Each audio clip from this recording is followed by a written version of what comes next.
So, guys, hello and welcome to Oh My Olympics. This is the Bridges Tokyo Olympics special podcast, and we are going to discuss all things Tokyo. But before we start, I would like to introduce the guests that we have today. We have Aman, who is a journalist and media researcher. Say hi, Aman. Hey, And hey, hey, what's up? Thanks for having me. yeah, and then we have Aniket, who is a sports quizzer, who is an avid sports quizzer, and he has won very many quizzes on the Bridge platform. So, hi, Aniket. Thank you, Sagnik. Yeah. I'm Yeah, seriously hoping that at some point you say this is only an Olympics quiz and not a discussion. But I live to with that hope. Yeah. let's see how this goes. And then talking about quizzes, I can't not mention Sahil, who is also a sports quizzer and an enthusiast, and he has competed with Aniket, and they are the top two podium finishers usually on our Bridgeka quizzes. So Sahil can take over from there. Yeah. Thank you, Sagnik, for having me. And just to mention that when you say top two, I was always the number two and Aniket was the number one. I could never finish top when Aniket was competing. Yeah. But good to be on this panel. Thank you. Yeah. And finally, I'll come to Kapil, who has been a childhood sports fan and who keeps talking about sports everywhere on Twitter, on YouTube. And he has recently started a YouTube channel also dedicated to Olympics, and all this while he's working at a bank. So, Kapil, welcome to the show. Thanks, And Agnik. yeah, hopefully we have a lively discussion. But Yeah, glad to be here. yeah, but before we start off, I would like to talk about the news, the unfortunate news that we all came to know last night, that of the legend Milka Singh passing away. So I'd just like you to, talk about your any memories that you have, because I remember when I was very little, my grandmom used to talk about stories of Milka Singh. I don't exactly remember what those stories were, but I do remember her talking about him, and that's how I came to know about the Flying Sikh. So I'll first come to Aniket. What are your first thoughts of Milka Singh? Thank you, Sagnik. I'll actually kind of rewind to and let our viewers know that we have a common chat, guys. We are not as disorganized that you might think we are. We had a common chat last night in which Kapil kind of brought up that kids grow up in India hearing about Milkha Singh, hearing about PT Usha, about our hockey greats, and hence the loss feels very personal. I came from a sporting family. My father was a sports person, and he always used to narrate the mythical, the stature that Milkha Singh kind of had in the Indian sporting circles. And I was very fortunate. In fact, I was very fortunate to having met him. Uh, when I was very young, when I was still a teenager at National Stadium in Delhi. And, when he used to talk, there was this aura about him when he used to talk. When he used to and he must have been like, he was a senior citizen for sure. He must have been 65 plus back then.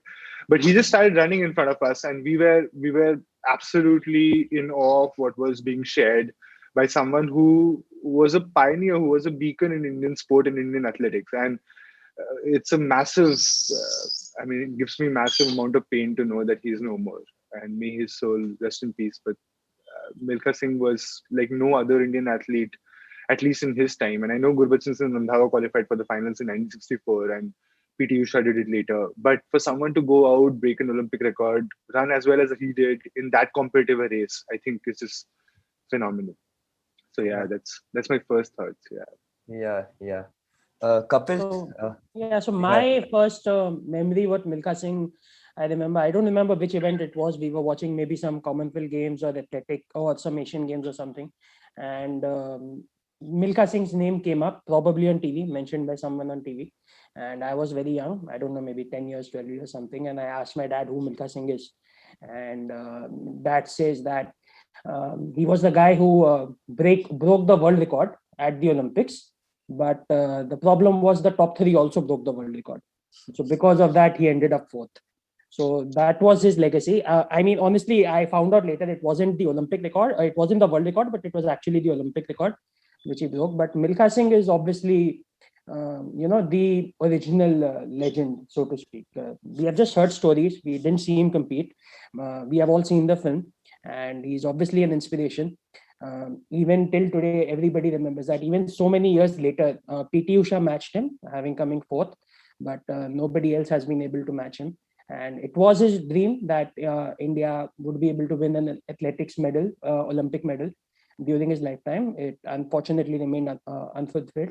Maybe Neeraj can do it in a month's time, but so yeah, it was We'll come to that. We'll come to that. Yeah, so it was a very sad loss, no doubt about that. I guess you take solace in the fact that he at least had a full life. He was 91. He had a great life, and it's probably time to celebrate his life rather than be sad about it. So that's the way I would look at it. But absolute legend. Yeah. Agreed. Sahil, did you have any chance encounter with Milka like your fierce competitor Aniket here? No, I was unfortunate in that respect that I couldn't meet the legend, but I have so many stories. I mean, growing up, as Aniket said when Kapil mentioned last night, I mean, you knew about these 1-2 guys, and I would like to say that he is our first Olympics legend. I mean, the word legend is used very loosely, but I know he didn't win a medal. He came very close, but there were so many stories. I mean, I remember growing up in a small town and my father narrating the same story that everybody, I mean, the top four broke the world record. And I think that was a common misconception that it was an Olympic record, but everybody thought that it was a world record. And then there was this story that he was looking back. That's why he lost out on the medal and all that. All those, I mean, you could say a fairy tale story. And also, I would like to mention that people in our generation, I've seen that because he didn't win a medal. I mean, we don't have those many sporting heroes in that time. But if you see that field, I mean, I yesterday said also that the Fab Four of that 1960 Olympics, be it Otis Davis, Carl Kaufman, and Malcolm Spence, all absolute legends. And I think it's a travesty that he couldn't win a medal, but absolute legend. I mean, whenever you talk about Olympics in India, I think he should be one of the first names that you talk about. I mean, kids need to know about Milka Singh.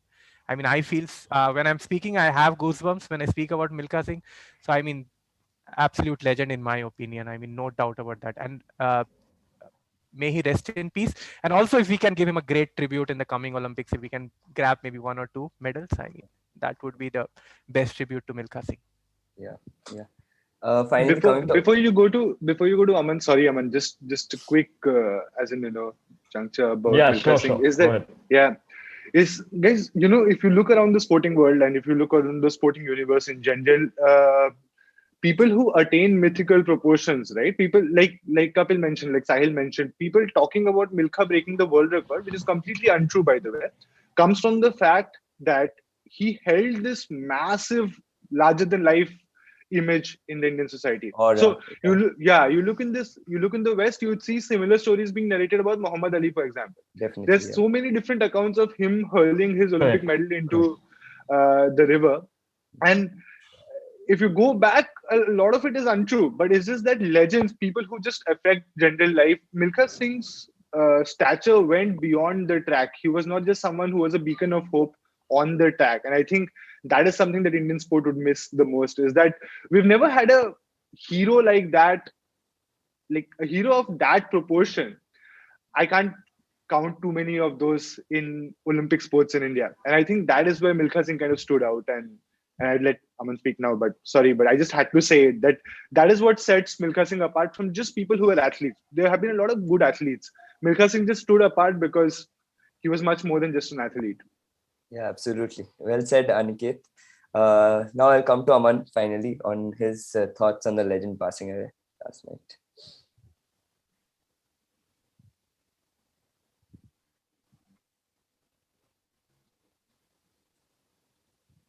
Aman, I think your internet is breaking.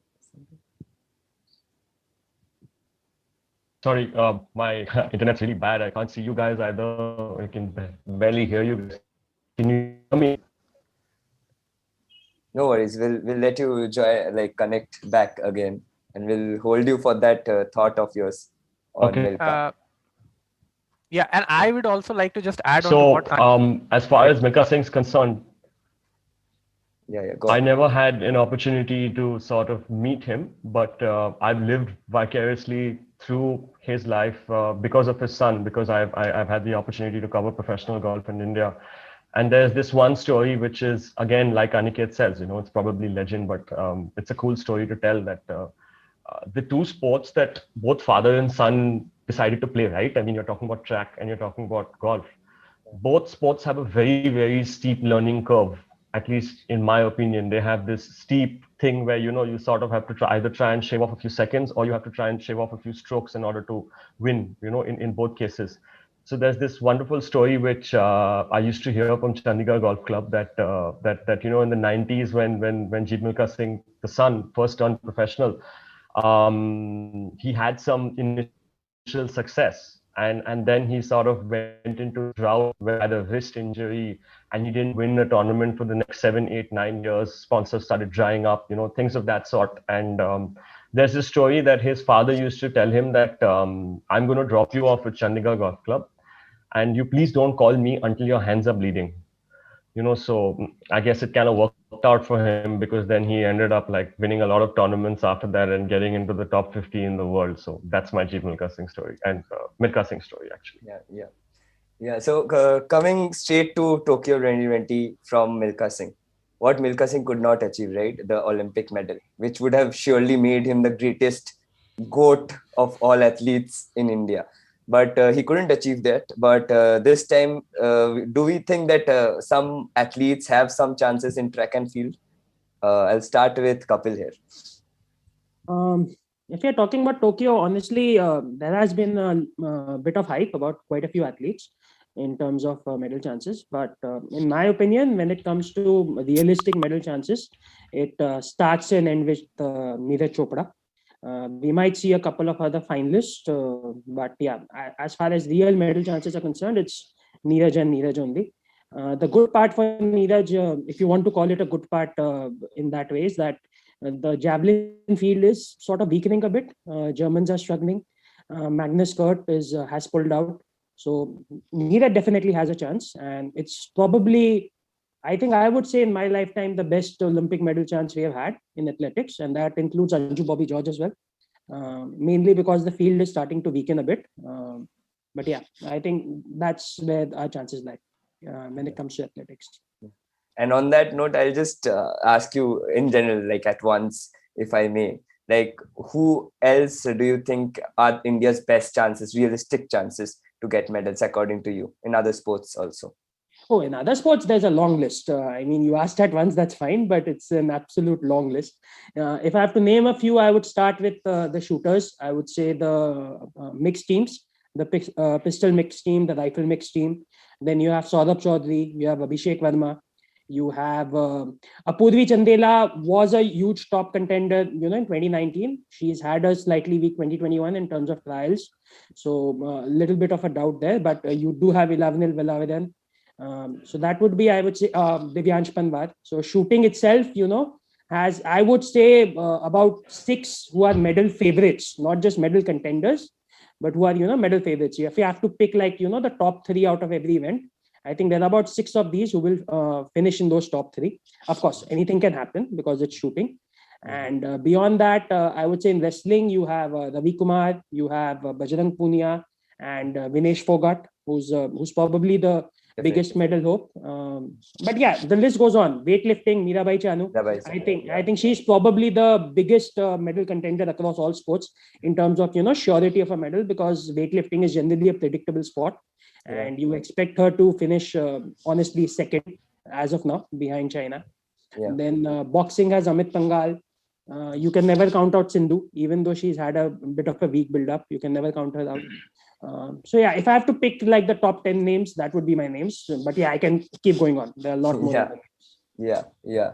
So I'll come to Sahil also next, like athletics to start with, and then the other sports. Who are India's best contenders for medals? Yeah, I think I kind of agree with Kapil on the Neeraj part that he is our best hope. But I am also excited to see Avinash Sable in 3,000 meters. 3,000 meters steeplechase. I think he clocked some 8:21 in that event, And I guess if he could trim out, I mean, 5-6 seconds, I know it's a lot in an athletics event, but if he could come out with his best, I mean, I'm really excited to see Avinash Sable. But yeah, athletics, I would say we have a very good contingent in race walking this time. I mean, good means we have a lot many people participating, but I don't think we stand a medal chance in that. So, and also coming back to Neeraj, I guess with Neeraj also, I would say that yes, there are high hopes, but if you see that if you compare the people, compare athletes competing with him, like uh, uh, that guy, those two guys, right, Roller and Vetter. I mean, if they produce their best, I guess Neeraj will still fall short. But as Kapil was saying, that it's a weekend field, so I'm expecting that Neeraj will give his best, and hopefully will get a bronze, at least from Neeraj in athletics. Hopefully. Yeah. And that's also something. Sorry, Sahil, just to yeah, go ahead.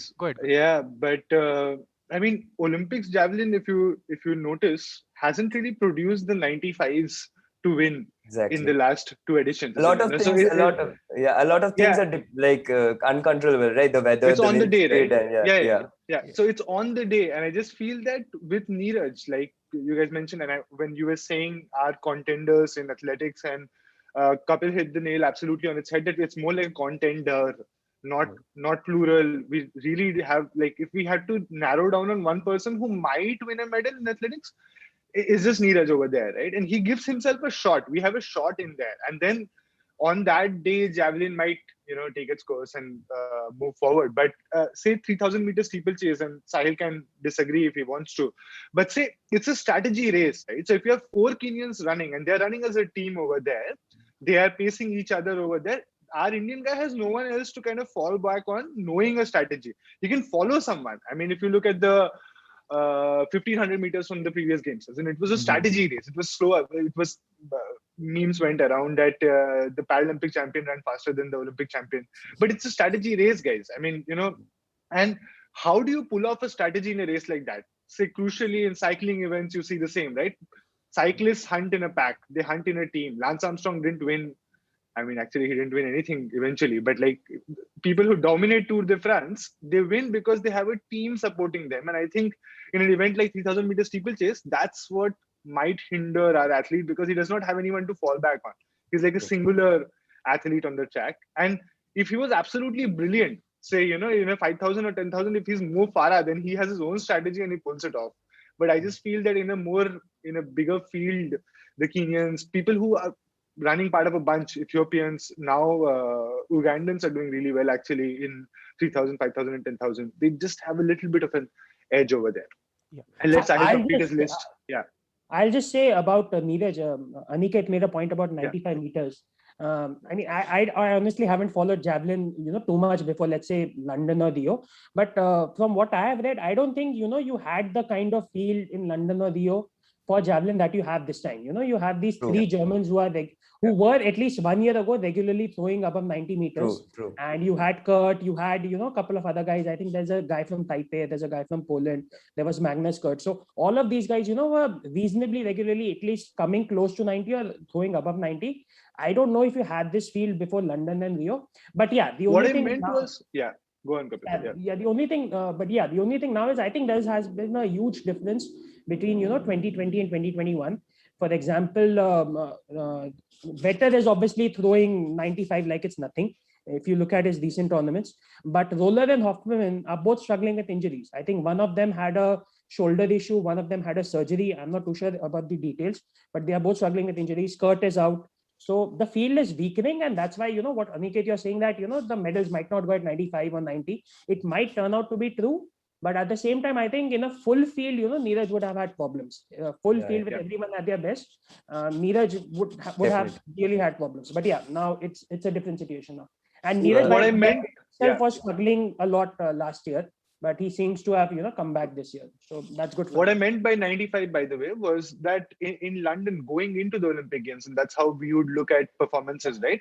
The winning through at the Olympic Games were lesser than the world lead in that year and the previous year, is what I meant. So I'm not putting a value, I'm not putting a number to the length of the throw, which we would say. But it was basically that someone won at a distance which was a lot lesser than the world lead in that year or the year before. But yeah, I mean, anything could perhaps happen in javelin, and I just hope, I really hope that Neeraj is one of those guys who outdoes himself on that day. So, and conditions always play a huge role in athletics. I mean, you can't really compare the world leads. All you can do is compare the the relative throws being done by the athletes. So that's all you can do. Guys, I think we can have the discussion on Neeraj on a separate podcast, on one whole podcast for Neeraj, because it's a big topic to be like huge context. And Sagnik, just one point, I completely agree with Aniket on the strategy part. That's why I said that I'm very excited to see Sable. I mean, I know he won't win a medal. I mean, if he qualifies for the final and if he can trim off 5-6 seconds from his best time, because in the past, what I have been following, like since 2000, I mean, Indian athletes especially, they don't produce their best in the Olympics. So that's the only, I mean, the worrying part for me. I mean, that's what I look forward to, that if they can produce their best, I mean, it's more than, I mean, expecting a medal and all is a secondary thing if they can produce their best. So that's what I'm expecting from Sable.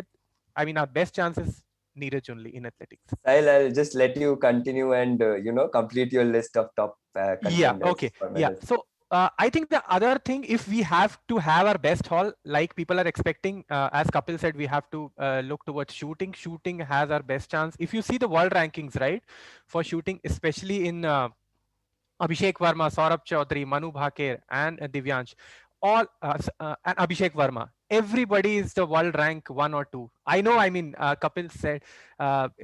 Kapil would disagree that the shooting rankings don't matter, but still, I mean, these guys have been performing really well in the last 2-3 years. So, I mean, you can pin your hopes, and anything can happen. I mean, we haven't done well in shooting.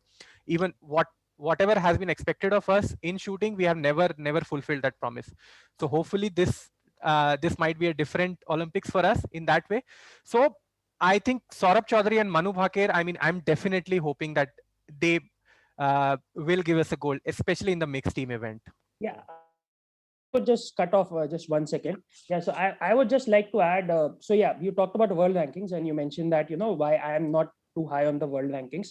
So if you look at the current world rankings, they are basically the results of the Delhi World Cup. Where pretty much nobody showed, because that's just how the shooting world rankings work. They have a huge recency bias. And pretty much if you do well in one tournament, you can jump from world number 100 to world number 5.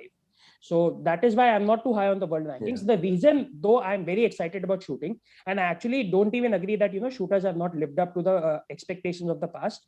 If you look at 2019, we had 19 goals, 19 goals, not medals, 19 goals in World Cups. On each of the 4 rifle pistol World Cups, we topped the medal tally.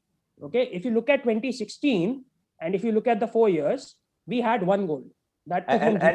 And I think more than the goals, the scores, they were beating world records every day, almost. Yes, they're beating everybody. So, I mean, for me, shooting, you cannot compare with 2012. You cannot compare with 2016. It is at a different level. It still might not work because it is shooting. And, it's everything about the day. But I think you cannot compare this shooting squad with any other past Indian shooting squads. I'm including 2008 when Bindra won the gold, 2012, even Bindra, before going into, 2008, before going into Beijing, he won the world championship. But after that, in the World Cups, he didn't have any medals. Exactly. And this time it's completely different. Saurabh and Manu, for example, in the pistol mixed team, they swept in 2019, 4 goals out of 4. So it's a completely different level. I'll just say that. Go ahead, Sai. And also one thing kind of agree on that. Like if you see Saurabh and Manu's ranking, right, they are actually below Abhishek and Yashaswini in the world rankings actually. But they are our better medal hopes because I think they have been more consistent over a significant period of time. But yes, shooting is a very unpredictable sport. Another sport that I am very excited about is wrestling. I mean, it could be a very, very good story if Bajrang and Deepak, both brothers, could get us a medal. And I think both got a medal in the World Championships in Nur Sultan in 2019. So that's where I'm excited about. The other wrestler is Vinesh Fogart, definitely. I think I would put her along with Mirabai Chanu. she's our best medal hope this time around, because if you see, she has been very consistent across the world championships, Vinesh. I mean, she has always got us a medal, no matter what, however strong the field is. She has also beaten that Kalinsky wrestler who is an Olympic champion, I guess, or a European champion. So I mean, she has always delivered, I mean, on that front. So I think Vinesh and Bajrang Deepak, I would say, are good bets in wrestling. Boxing, again, Amit Pangal and this this young boxer from Assam. I forgot her name. Lovelina. Yeah, Lovelina. I think I'm exciting to see her.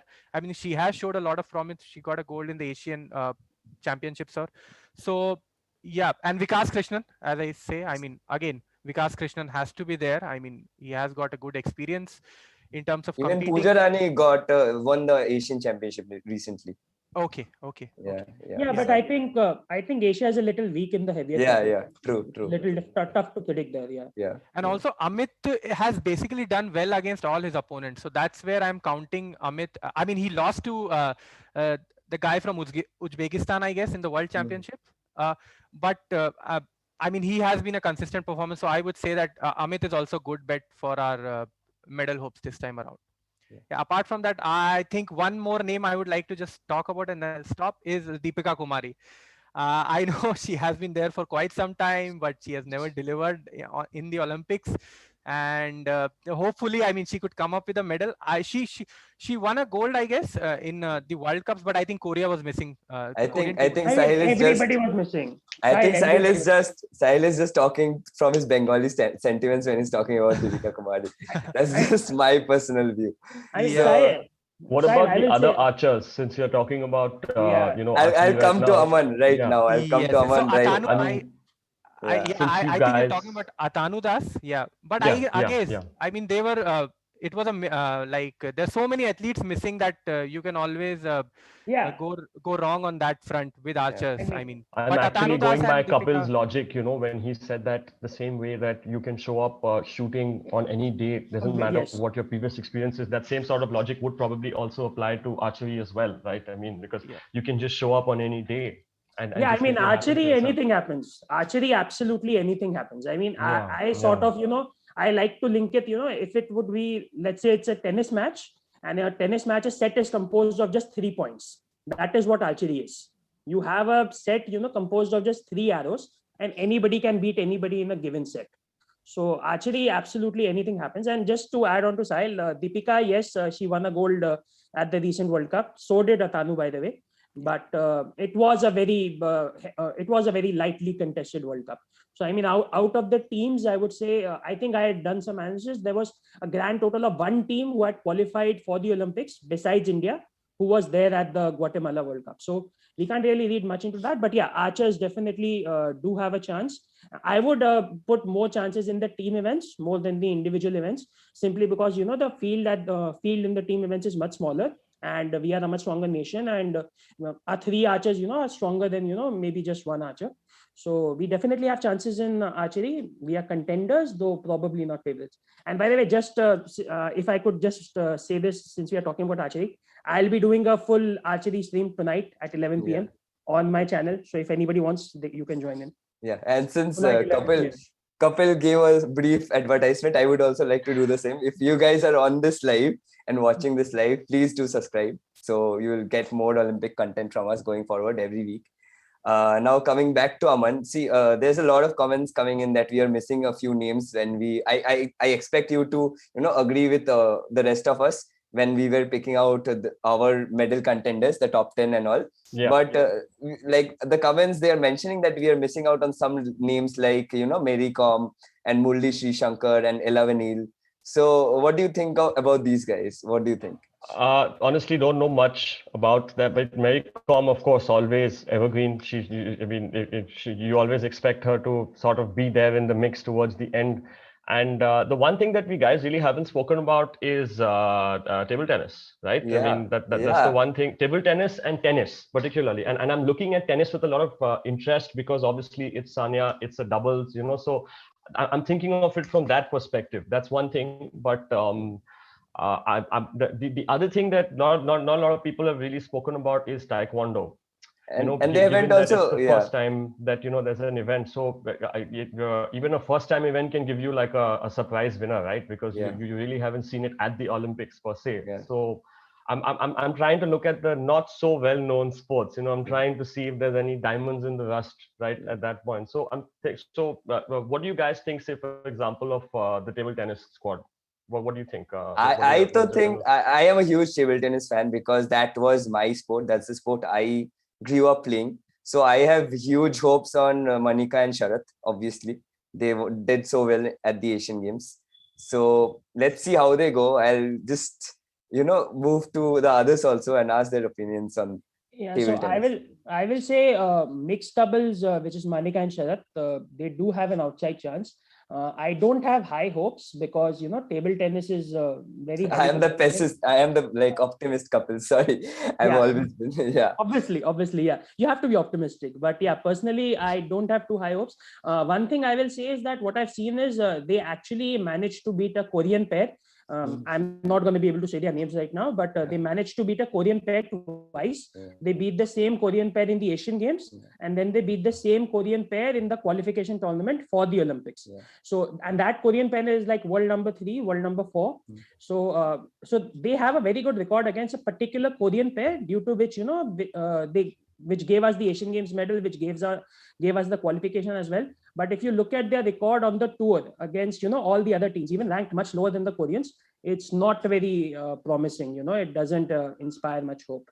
So I think it's just more the case that for somehow they have a good matchup against this Korean pair, due to which they have done well.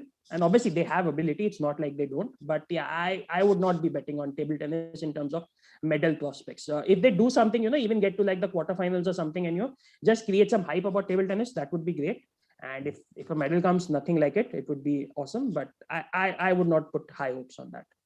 Yeah. So just on this note, there's a comment coming in also. The other thing, I just sorry, I'll come to you, Aniket. So yeah, on this note, there's a comment coming in also, and I have also given this some thought that with North Korea pulling out of the Olympics, how will this benefit India, especially in sports like wrestling, weightlifting, where the North Koreans, they kind of have a supremacy. So yeah, Aniket, you can start the discussion here. I mean, I wasn't going to start with the North Korean discussion, and I'll perhaps take that something. But just to sum up something that all three of my co-panelists have spoken about, and something that I feel very strongly about is for way too long, our Olympic heroes aren't necessarily people who have won us medals or gone close to winning medals. Like if you think of athletics, and we started off with Milka Singh, but Milka Singh was very close to winning a medal. We talk with so much reverence about Shriram Singh from 1976 Montreal. We talk about an extraordinary amount of reverence for Anju Bobby George, who qualified for the final in Athens. In shooting, we remember Joydeep Karmakar. For way too long, we have attached a great amount of bravado, celebration to athletes. Reverence to athletes who have just done well, who have just done better than what we are usually doing at the international stage, right? We're not a very affluent sporting country, to put it very mildly. This time, for a change, I just feel that out of the 192, I think around 200 athletes from India would eventually participate in the Olympic Games.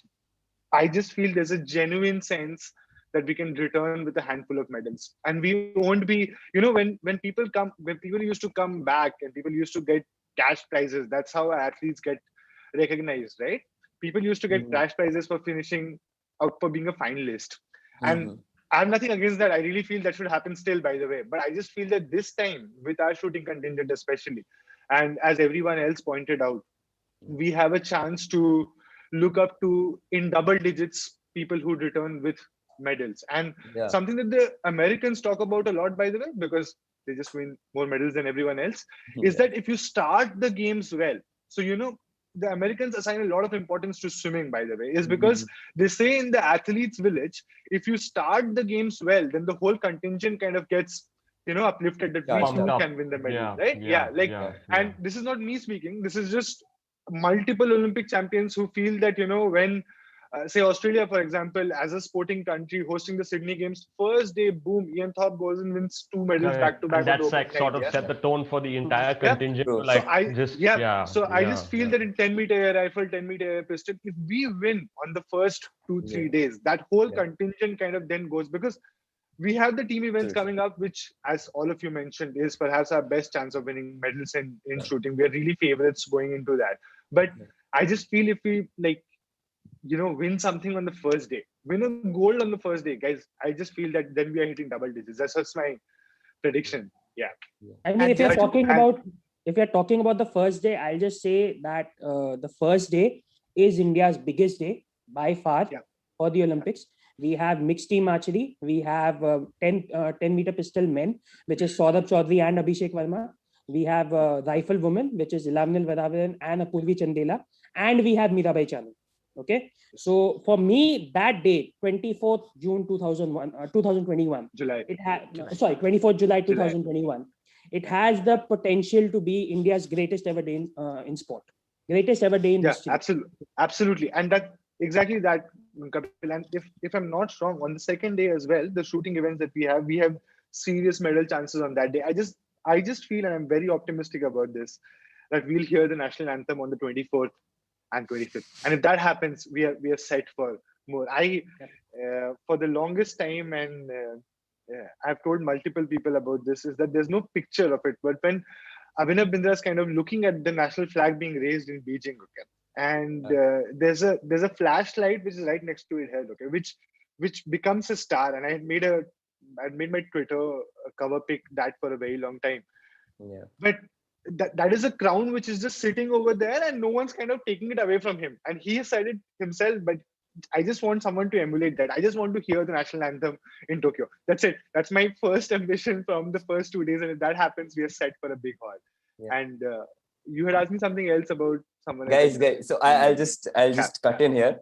Moving on from the entire discussion. See, North Korea pulled out, and that's what I was mentioning before. But they pulled out for a specific reason, which is should the Olympics be held this year, given it was postponed last year and given the entire situation around the world. And my question is not like would the Olympics be held, it's should the Olympics be held.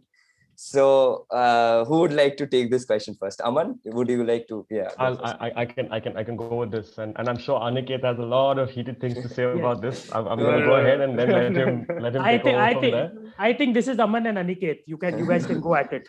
No, I'm not. Okay, go on. Yeah. Okay, so what's basically happened of late is that I've been living in denial. I've completely been living in denial, especially with the whole COVID thing, and I'm on this whole side where the Olympics should not happen. We're still at a point where we can still call it off. We still have about 30 days. It's still going to, but again, I also understand where Aniket comes from. The important thing is that the contract that exists between the IOC and the host country is written in such a way, from what I understand, is that the host country does not have any say in the cancelling of the Olympics and the Paralympics. It's only the IOC that sort of, can decide whether this happens or this. And of course, you can see what's happening on social media when people are sort of, giving both sides of the picture, where basically they're saying that less than 2 or 3% of Japan has been vaccinated. Their hospitals are overflowing the same way hospitals are overflowing in India. There have been, and there's this whole system of how prefects in Japan are supposed to be hosting athletes, and a lot of prefects have sort of refused. Like about 30 or 40 of them have said we're not going to be hosting athletes this year. So there's a lot of stuff that comes from there. But to give it to you in short, the way I see it is that you have athletes coming from more than 200 countries to Japan. It is going to be a super spreader, no matter how much you try to sort of vaccinate people. You sort of, and then there's the entire athlete playbook that exists. Okay, is sort of very blurry. It's not just the athletes who are coming in, right? The coaches, their staff, support staff, but everyone. The other thing also that the other thing that you have to take into consideration is that with the Olympians, Okay, no matter what discipline you are in, especially if you are, a Paralympian who's on a wheelchair, you always need somebody Yeah. around you, like a Yeah. caregiver. Like, and Yeah. I'm not even talking about coaches. I'm not even talking about, team personnel Yeah. or something like that. So that sort of makes things a lot more complicated. That where are we sort of going? And there are all these opinions. If you look up this guy called Jules Boykoff, I really enjoy what he has to say. He's a political scientist, and he talks a lot about sports and everything. And he basically he's of the opinion that the Olympics as a movement has lost its moral compass. Coming into the 21st century, where basically it has just become this money-making racket, and it's become less about the whole point of why we started, this world sort of Olympics, and more about making money. Over to you, Aniket. I mean, I can just go on and on. That's a great point to say. Over to you, Aniket, by the way, because that's pretty much that's pretty much my argument over here. Is that who do you primarily, the sport universe, not just the Olympic Games, but different sports. And I work in sports, so I'm a little biased over here. But we are told repeatedly when we work is that athlete exist without the athletes. And this can be an athlete in any sport. Like this can be a footballer, this could be a cricketer. If if an athlete does not go out there and perform to his optimum, so you see, say sponsorship value, broadcasting revenue wouldn't skyrocket for a 100-meter final, or wouldn't have skyrocketed for a 100-meter final if there was no Usain Bolt. That's one person who can dictate things, right? And for athletes, it would be a big loss if there is no Olympic Games. That's what I feel, and that's what I feel very strongly about. There are 11,500 athletes who are going there voluntarily. I'm sure there are countries where people are being asked to go, okay, and athletes who don't want to go. But say, look at large Olympic contingents like the US. There's no athlete who doesn't want to go. There are big trials happening right now. All of them are speaking about that. We understand the issues in Tokyo. We understand the issues which exist which is a health concern for people, but they want to go because this opportunity will not come. We Indians have a very great example over there. If the Olympic Games would have happened last year, Carolina Marin would have been there to defend her title, right? She isn't there this year. And if it's her this time around, it could be someone else next year around. I'm just taking one big marquee example to show you what can a year do. So if the Olympic Games are postponed, a lot of athletes really feel that there goes their only opportunity to kind of showcase their talents at the world stage. And that's my point, that if the athletes are willing to, and I don't know how the IOC or the Tokyo LOC are kind of going about safety and security measures. I've seen the athlete playbook, the most recent edition that they published 2 or 3 days ago, and I do feel that they've tried their best to kind of cater to things, especially with the athletes. They've mentioned things that they want to do. I really don't think all of them would happen, by the way. I've worked on tournaments in bubble. I really don't think that you're always going to maintain distance when you're walking around outside the venue. But I just The feel that IPL has clearly shown you that, that the bubble is just really difficult to yeah, maintain, of even course, if you yeah, no, try no, to No, maintain it. I'll come to And in Sahil fact, because he is the absolutely, competitor to absolutely. Aniket in I just quizzes. feel So that I'll just come to him to counter once Aniket's I finished. Yeah. I But, really I really dislike this Sahil versus Aniket kind of but narrative over here. Sahil and I are great you friends, guys have built but this competition up through our quizzes. You guys have to accept that. we, So once you finish, I'd like to have Sahil counter this. go ahead, Aniket. You complete it. yeah, no, I just feel that, see, the Olympic Games is happening. Let's not mince words over here. The Olympic Games is happening because there's a lot of revenue associated with it. Completely agree with the political analyst that Aman cited over there, that it is money making. But what my point is, and the way I look at it, is that for years, and India is a great example, the best that an athlete or a sports person could do was land a government job, right? And today we Correct, have correct. certain athletes who do well, get sponsorship. That's my I mean, outtake of this whole commercialization of that's sport. like for a lot of the not so well known cricket sports in this country, right? For like your wrestling sports or something, a lot of these athletes get into these sports with the very aim of trying to win a medal and therefore a better life. For them, it's Yes. it's not like Yes. us where we play sports for leisure and we love the sport and the passion. For them, it's like a do or die kind of situation. How many times do you hear about a Paralympic athlete from a village or something, and then this athlete has to take like a loan to end up going to the World Games in Bangkok, and then this athlete wins there. So can you imagine the kind of pressure where you have a loan on your head and the expectations of an entire thing? So I agree where you come from, and I sort of think it's like this very catch-22 situation. It's this very catch-22 situation where the athlete needs to sort of go ahead and perform at this Olympics or at this Paralympics for the sake of their career, for the sake of their their endorsements, for the sake of their visibility going ahead. Because again, let's not forget the one point that is obvious but we haven't brought up, is that all these athletes have a really, really short shelf life, right? I mean, with especially any of these athletic kind of sports or something. For a lot of folks around the world, they're not even, this was supposed to be their last Olympics. Or look at a guy like Leander Pace, right? I mean, it was supposed to be his last Olympics and he's not playing. So that's like a prominent example, but there's so many more that sort of fall by the wayside.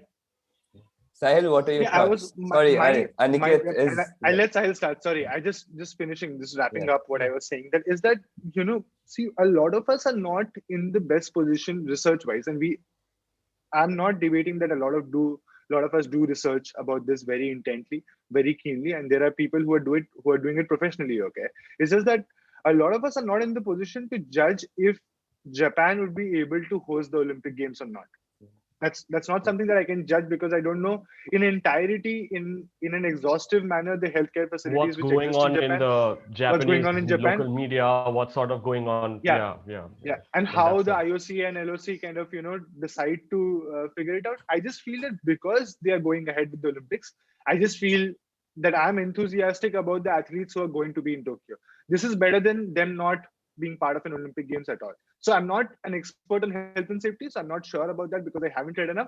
But because the Olympic Games is going to happen, I just feel it's a boon than a bane for the athletes who are going over there. And Kapil brought it up yesterday that what if someone tests positive a day before the final?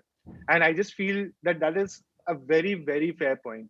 But out of 11,500 athletes over there who are going in, and the 3,000 or 4,000 medalists that we'll eventually have at the games, if the 90% or 95% of the people do not get affected by COVID, and God forbid, no one gets affected, by the way, but if it does not happen, if they're still winners, I'm still saying that I'm willing to look at glass half full than glass half empty. That's my point. I'm not debating if the game should happen or not happen, but because they are happening, I'm looking at the glass half full. That's my I'll come to Kapil's point where he said that what if an athlete tests positive, but before that I would like go for Sahil's take on this also, because I've been waiting for it for a while. So Sahil. Yeah.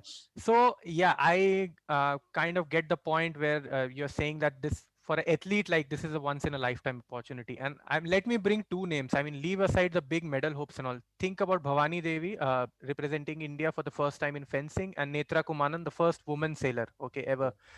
I get your point that this is a once in a lifetime opportunity. Bhavani Devi might not qualify again. Netra Kumanan might not ever compete in Olympics again if the Olympics get cancelled. But my point is, I mean, we are talking about human lives here. And I always believe, even when the IPL was happening, I thought that it was very insensitive for the IPL to continue, especially in Delhi, when there were, and I'm currently in Delhi, so I understand the situation, the health situation. I had people suffering from COVID in my family. So from that perspective, I thought that it was very insensitive to continue sport. Now, coming back to Tokyo, even I am not a health expert. I have not done my research regarding the health and safety, but what I understand of the situation is, like, there are people in Japan, and I think I blame the Japanese government for that they have not taken the vaccination seriously, because they knew that now the Olympics are going to happen. So they should have vaccinated a large chunk of their population till now, which they have not done. And that's why you see a lot of protests that are happening there. And I completely agree with the people who are protesting, because you are talking about 15,000 athletes coming from different countries. You don't know what disease, whether they're carrying the COVID or not. And then let's just imagine if that becomes a super spreader event, what could happen? So on this point, I would like to err on the side of caution. And I would say that Olympics should not have happened. And if they were happening, I think Japanese government should have done a better job in managing the whole thing. I mean, they should have vaccinated their population as quickly as possible, but that hasn't been done. So I believe That's that a good in a point, time, actually. That's a point that no one else brings up. So yeah, that's a in a very good time point like that you these, make, that yeah, if Japan knew that they were going to host the Olympics, and they sort of had an extra year as well because of this Yeah. postponement, right? So and by then they should have already sort of done that. Yeah, that's a yes, very good point.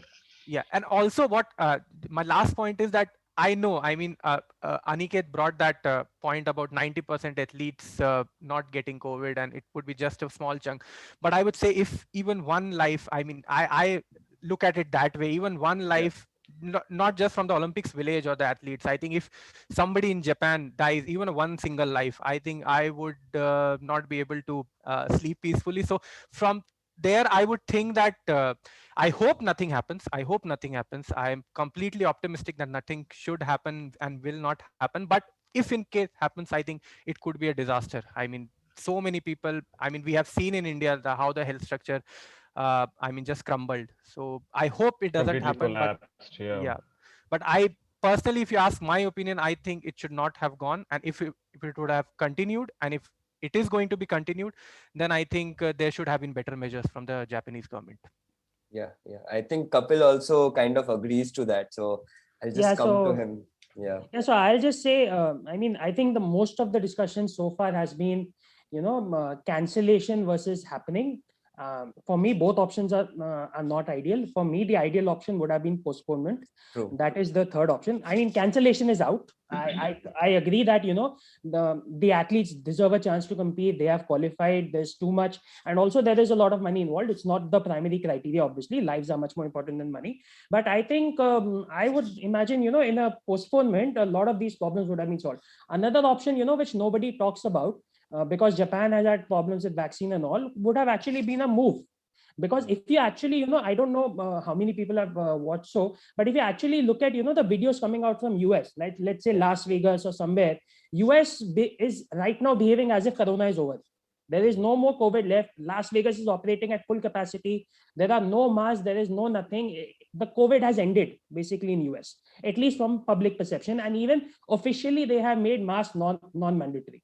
So even moving from, let's say, Japan to be it London or be it US or somewhere else, if required, could have been done later. But I think at this point, for me, the ideal solution here was postponement. And for me, besides the life, of course, lives are a big issue. Though I don't know whether if Sahil is right, even if one life goes, that it's better not to have the Olympics. Even if one life goes, you have to say that the Olympics were overall a failure. But other than that, I don't know whether that will happen. The one thing which I'm sure will happen, and will happen in quite a few events, will be that athletes won't get to compete. They will get to the quarterfinal, and then they will come in contact with someone with COVID, and they will have to pull out. That is a given. It's not that it's not going to happen. The only question is how much will it happen. So yeah. I'm not too excited about an Olympics where you have a situation where an athlete has got to the quarterfinal, the semi-final, the final, and then at the last moment they have to pull out due to no fault of their own. And which is basically, just to give an example here, there was a boxing tournament a month ago or a couple of months ago. I think it was the Governor's Cup, but I'm not too sure about the name. But 9 Indian boxers got to the final in that event. So when I say got to the final, they have competed, 3-4 fights. They have been competing for 10 days. They have fought 3-4 fights. They have won. There is no problem. Yeah. Final day, 9 boxers to compete, Indian boxers to compete. Only 2 of them competed. Why? Because you had COVID problems. One person got COVID. 2 of them were roommates with him. Got it because of the bubble and 2 of them were roommates. Yeah, 2 of them were roommates with them. They had to pull out. And one particular example, which at least hit me the most, was this Simranjeet Kaur case. So Simranjeet Kaur, she defeated a boxer in the semi-final, and now she's going to compete for the final. And between the semi-final and the final, they find out that the boxer whom she defeated has now tested positive. So Simranjeet herself has not tested positive. She's not broken any protocol. She's done absolutely nothing. Her opponent, after the semi-final, test positive, and now she has to pull out. So I really don't want to see cases like this at the Olympics. How many they will happen, it's a second issue. But even if there are few, I think for me, as an Olympic fan, it sort of affects the integrity of the Olympics as a whole. So I would have preferred for it to be postponed. But yeah, if the option is between cancellation versus not versus holding it, I'm definitely towards holding it. You can't cancel it, which is basically Aniket's point that you have to think about the athletes. But for me, postponement was the best option. The problem, and by the way, talking about Japan, I think the problem right now is that at least this is just a gut feeling. It's not an official statement or anywhere. My gut feeling with Japan is that Japan is in a state where bas isko khatam karo. Let's just get this over with. Yes, it's like yes. like a sword that's of exactly the Damocles. kind of sentiment. Yeah. Let's just get this over with now. Now, since we have to go through with it, let's just go through with it. Yeah, I agree with you. And this was, the Tokyo Olympics. This was, supposed to be the best ever Olympics in quite a while. London was great. Rio had its problems. Beijing had its problems. Athens had its problems. But nobody was as excited about holding an Olympics as Tokyo was. Maybe London you can compete. London and Tokyo are compared. But nobody was as, excited about showcasing the Japanese culture, showcasing the Japanese hospitality, welcoming people from all over the world, and, basically putting on the greatest show on earth than Tokyo. Unfortunately, this happened. And now they've gone the exact opposite, where they just want to get over it. And Japan has a culture, where you have to sort of do your duty, or you have to, be on time. You have to basically meet your commitments, due to which, they have not called it off. I mean, Aman made the point about contracts. Aman made the point about contracts, but honestly, in this situation, I don't know how much those contracts are valid. If the Japanese Prime Minister says we are not doing it, it's not happening, and no IOC contract of paper can make them happen. Okay. So, but they have got to a point where we committed to do the Olympics, and that's why we are going to do it. But we are just going to put all sorts of measures, and we are just going to try and get it over with. So that's why I think postponement was the best. Just adding one more point, I think there's still discussions whether fans will be allowed or not. I mean, Japanese fans, and I think overseas are banned. Overseas are banned. Yeah, overseas. And by the way, I know overseas are banned because I'm still sitting on tickets, which refunds are still to come. And I'm going to lose 20% on that in any case, by the way. So, Aniket, if you're talking about stakeholders, even I'm a stakeholder, I lost 20%. So, I read a recent report where medical fraternity was saying that they don't want fans. No fans, no overseas fans, no Japanese fans. And I think they're still pondering over that, which I think is, not right. I mean, they should not allow fans. I mean, it would just open a lot of issues for the whole. The safest way forward, I suppose. Yeah, the safest way forward would perhaps be have it. Guys, we don't have a lot of time. We don't have a lot of time, so I'll just wrap this up quickly. Grace Note might have predicted 17 medals, but we are realists. We think that we would be around the 9, 10, 11, 12, maybe around that range. But to ask a final question, if you had to pick one athlete who would certainly win gold, like if you had to pick one athlete who would fight for you're dying, and you have to pick one athlete who would win gold, and if he wins gold, your life would be saved, who would that athlete be? Kapil first. So I'll just give two answers. If you're saying one athlete who would pick gold, I would say pistol mixed team. So not an athlete, but pistol mixed team, which is Saurabh and Manu. But if you're saying one athlete who would win medal, that would be Mirabai Chanu. That is the most sure shot medal in my opinion. Aniket. I would say one athlete just to feature, and I would use him in all three teams. So Saurabh Chaudhary.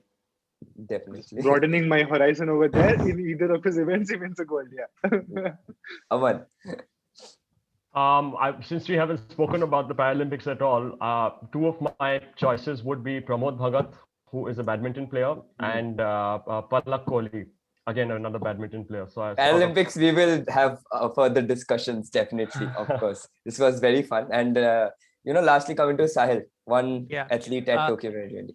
One athlete at Tokyo who would save my life if they win the gold, right? I would go with Vinesh Phogat. I think the way she's a fighter, so I would say Vinesh Phogat. I will be betting on her, to win the gold. Yeah, I think this was a great discussion, guys, and thank you all. And thank you all, for kind of color coordinating with the Olympic rings also. Only if we had a green and blue somewhere with Aman and Kapil, that would have been great. Next time we'll do that. Let's do that. Color coordinate this thing. Anyway, let's wrap it up on this note. And thank you guys for joining, everyone. Thanks to all the viewers for the questions. And if you like this discussion, please subscribe and like this video. And that's all.